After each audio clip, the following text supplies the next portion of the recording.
Hello students. तो आज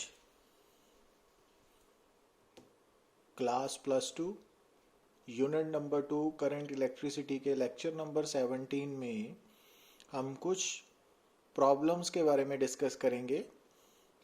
तो जैसा कि आप स्क्रीन पे देख रहे हो, a 10 metre long wire of uniform cross section and 10 ohm resistance is used in a potentiometer. तो जो पोटेंशियोमीटर वायर है उसकी लेंथ 10 मीटर है और उसकी रेजिस्टेंस 10 ओम है। And this wire is connected in series with a battery of 4 volt along with an external resistance of 290 ohm। तो 4 volt यहाँ पर ड्राइवर सेल का ईएमएफ है ईडी, और 290 ओम आरएच एक्सटर्नल रेजिस्टेंस है ना। If an unknown EMF E is balanced at 6 meter length of the wire, calculate the potential gradient of the wire and number 2 the value of unknown EMF। तो सबसे पहले हम क्या करेंगे कि resistance per unit length note down की ना, potentiometer wire की RP by L, capital L, 1 ओम पर मीटर आ गई ना। अब पोटेंशियल ग्रेडियंट का फार्मूला जो हमने प्रीवियस लेक्चर्स में डिस्कस किया हुआ है तो वो अप्लाई किया। तो potential gradient of this potentiometer is 4/3 into 10⁻⁻² volt पर मीटर है। ठीक है ना, तो ये याद है। तो अब क्योंकि किसी भी पोटेंशियोमीटर के साथ जब हम ईएमएफ मेजर करते हैं तो ईएमएफ इज इक्वल टू के एल है, और उस के एल में के तो पोटेंशियल ग्रेडियंट होगा और एल क्या होगा, बैलेंस लेंथ है ना। अब यहाँ पे बैलेंस लेंथ 6 मीटर है, तो ईएमएफ कितना आ गया, पोटेंशियोमीटर का जो पोटेंशियोमीटर के साथ हमने ईएमएफ मेजर किया वो किसके बराबर है, के इंटू एल। के पोटेंशियल ग्रेडियंट है, उसकी वैल्यू हमने पहले स्टेप में निकाली हुई है, तो 0.08 वोल्ट आंसर आ गया ना। अब सेकेंड प्रॉब्लम में आप देखिए कि ये potentiometer having a wire 10 metre long stretched on it connected to a battery having a steady voltage। तो ये पोटेंशियोमीटर वायर जिसकी लेंथ दी हुई है 10 मीटर वो एक बैटरी के साथ कनेक्टेड है। ये बैटरी एक्चुअली ड्राइवर सेल है ना। तो अब यहाँ पर क्योंकि आपको एक्सटर्नल रेजिस्टेंस नहीं गिवन, तो इट मीन्स यहाँ पर पोटेंशियल ग्रेडियंट क्या होगा, तो हमने मान लिया कि ईडी क्या है, ड्राइवर सेल का ईएमएफ है, तो potential gradient ED by L है। क्योंकि आर एच यहाँ पर 0 है ना, तो इस कारण potential gradient ED by L. L क्या है, लेंथ ऑफ पोटेंशियोमीटर वायर। अब जब हमने इस पोटेंशियोमीटर के साथ लेक्लेंचे सेल जो है उसके ईएमएफ को कंपेयर किया तो वो नल पॉइंट आया 750 सेंटीमीटर पे। तो इट मीन्स जो ई की वैल्यू है, ईएमएफ ऑफ लेक्लेंचे सेल है, वो के एल होगा। अब जो एल है, स्मॉल एल, वो 750 दिया हुआ है ना, मीन 7.5 मीटर। तो इक्वेशन नंबर 1 बन गई ना। के की वैल्यू हमने ऊपर से ईडी बाय 10 ले ली। अब दूसरी बार क्या हुआ कि जो पोटेंशियोमीटर वायर है ना उसकी लेंथ को इंक्रीज कर दिया गया बाय 100 सेंटीमीटर। तो मीन्स अब जो पोटेंशियोमीटर है उसकी नई लेंथ 11 मीटर होगी ना।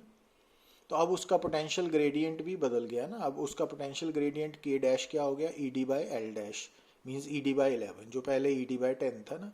तो अब ईएमएफ ऑफ सेम लेक्लेंचे सेल कितनी होगी, के डैश एल डैश। तो अब सोचने वाली बात यह है कि जो पहले वाला पोटेंशियोमीटर है और जो नए वाला पोटेंशियोमीटर बनाया, क्योंकि जब वायर की लेंथ चेंज होगी ना तो पोटेंशियोमीटर नया बन गया, तो अब दोनों का पोटेंशियल ग्रेडियंट बदलने से जो बैलेंस लेंथ है वो बदल गई है, but EMF of given cell तो सेम रहेगा। इट मीन्स इक्वेशन नंबर 1 और 2 में जो ई है, ईएमएफ ऑफ लेक्लेंचे सेल, वो सेम है। तो हम ये 1 और 2 को इक्वेट करेंगे और वहां से एल डैश की वैल्यू 825 सेंटीमीटर आ जाएगी। Got it.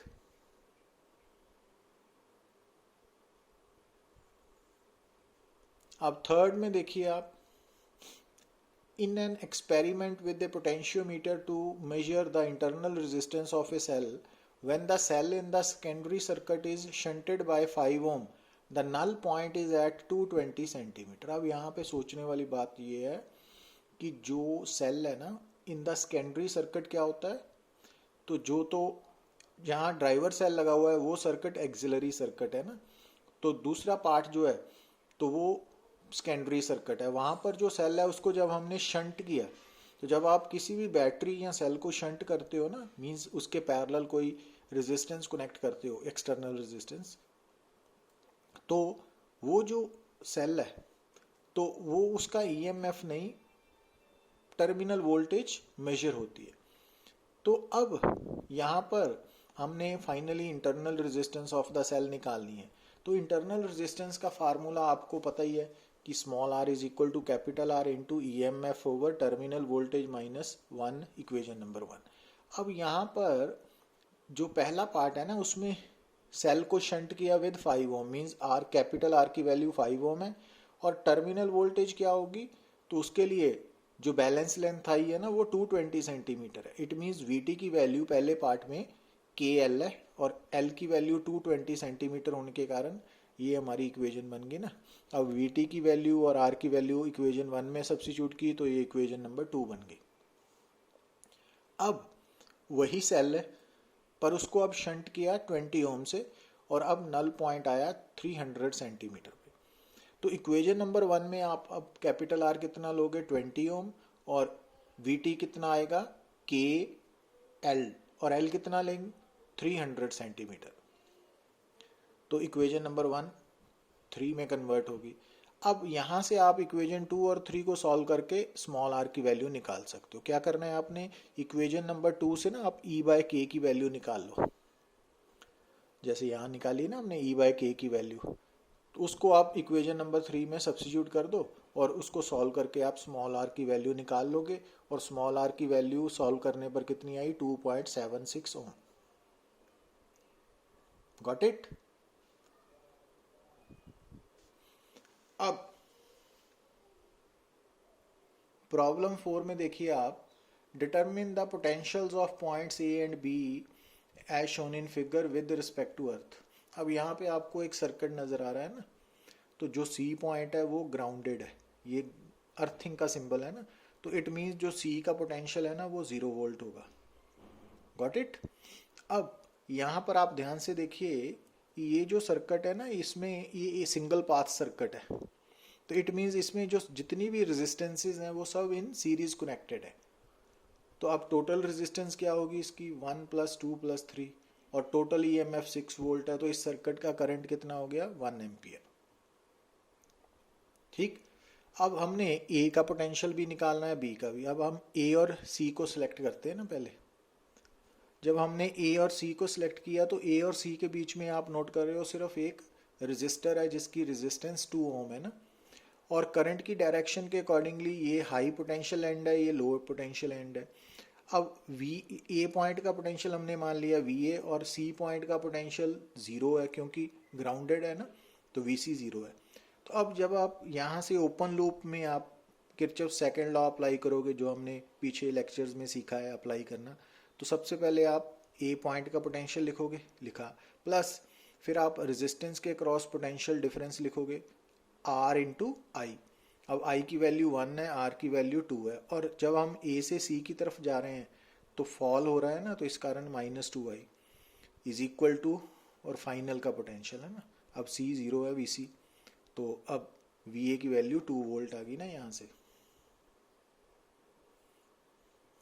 और जब हमने B का पोटेंशियल निकालना है तो हम C से B तक का ओपन सर्किट कंसिडर कर लेंगे ना। अब C और B में से भी एक ही रेजिस्टेंस है 3 ओम की है ना, उसमें करंट I फ्लो कर रहा है। तो जब आप C से B की तरफ जाओगे तो पहले VC का पोटेंशियल, जो बाद में 0 सब्स्टिट्यूट कर लेंगे, उसके बाद 3 × I रेजिस्टेंस के cross potential difference is equal to VB। अब I की वैल्यू 1 एम्पियर सब्स्टिट्यूट की, और H से L, जब हम C से B की तरफ जा रहे हैं तो रेजिस्टेंस के क्रॉस जो पोटेंशियल है वो फॉल कर रहा है, तो नेगेटिव लेना है ना हमने बाय कन्वेंशन, तो वहाँ से VB की वैल्यू -3 वोल्ट आ गई। Got it. तो इस तरह से हम निकाल सकते हैं। अब अब जब हम बात करते हैं प्रॉब्लम नंबर 5 की, तो ये हमारे पास एक इनफाइनाइट नेटवर्क है, ये वाला, जो एक बैटरी के साथ कनेक्टेड है जिसका EMF 12 वोल्ट है और internal resistance of that battery is 0.5 ओम, है ना, जो सर्किट नज़र आ रहा है। अब ये इनफाइनाइट नेटवर्क में आप ध्यान से देखिए कि हमने कैलकुलेट करना है करंट। तो उसके लिए हमने क्या किया, ए और बी दो टर्मिनल्स, दो पॉइंट्स कंसिडर कर लिए ना। तो ए और बी जो है, तो राइट साइड पे, ए और बी के राइट साइड पे जो इनफाइनाइट सर्किट है, नेटवर्क है, और लेफ्ट की तरफ बैटरी कनेक्टेड है ना, विद इंटरनल रेजिस्टेंस। तो अब मान लीजिए कि इस इनफाइनाइट नेटवर्क की रेजिस्टेंस है आर इक्विवेलेंट, है ना। तो इट मीन्स ए और बी के बीच में अगर हमें इक्विवेलेंट रेजिस्टेंस आर इक्विवेलेंट पता लग गई, तो इस सर्किट की टोटल रेजिस्टेंस क्या होगी, 0.5 ओम, एंड आर इक्विवेलेंट सीरीज में है ना, तो वो, और टोटल EMF 12 है, तो करंट पता लग जाएगा। तो अब इस सर्किट में टोटल करंट निकालने के लिए हमें क्या करना पड़ेगा, इस सर्किट की इनफाइनाइट नेटवर्क की इक्विवेलेंट रेजिस्टेंस निकालनी पड़ेगी। तो अब यहाँ पर आपको ये कंसेप्ट अप्लाई करना पड़ेगा कि ये इनफाइनाइट नेटवर्क की ना मैशेज है, नंबर 1 2 3 है ना, फर्स्ट है, सेकंड है, थर्ड है। अब ध्यान से देखिए, तो इस इनफाइनाइट नेटवर्क में ये पार्ट जो मैंने सर्कल किया है, ये रिपीट हो रहा है ना, यही पार्ट रिपीट हो रहा है ना, ठीक है। तो ये प्रॉब्लम कैपेसिटर के साथ भी आ सकती है ना, जैसे हम यहाँ पे इनफाइनाइट नेटवर्क की इक्विवेलेंट रेजिस्टेंस निकालने जा रहे हैं, वहाँ पर इक्विवेलेंट कैपेसिटेंस निकाल सकते हो आप। तो अब यहाँ पे हमने क्या करना है कि ये ए बी पॉइंट्स है ना, तो एक मैश पीछे जाना है आपने ना, ए डैश बी डैश पॉइंट है।